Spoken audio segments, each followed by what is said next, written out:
Welcome to Sweet Life Beat Life. We hope this video helps. In this video, I will explain how to take care of a Xanadu plant. First, let's talk about light. Your Xanadu thrives in bright, indirect light, mimicking its natural habitat under a tree canopy. Place it near a window with filtered light to encourage robust growth and vibrant green leaves. Direct sun can burn its delicate foliage, so avoid harsh, intense rays. Conversely, too little light might cause your plant to stretch and become leggy, with leaves spaced too far apart. Next, let's discuss watering. Xanadu plants prefer consistently moist soil, but never soggy. A good rule of thumb is to water when the top 1 to 2 inches of soil are dry to the touch. Water deeply until it drains from the bottom, then discard any excess water.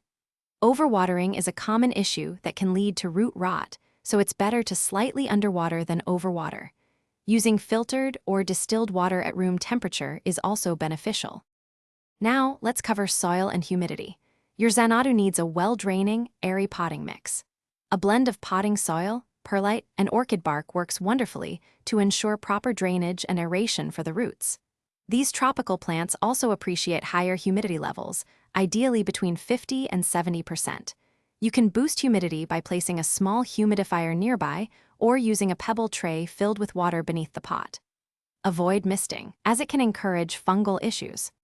Finally, let's talk about pruning and pest control.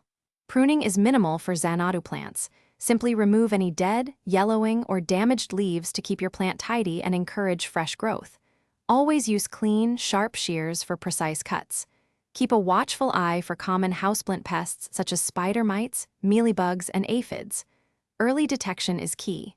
If you spot any, treat them promptly with an insecticidal soap solution or neem oil to protect your plant's health. Thanks for watching. Consider subscribing if we helped you.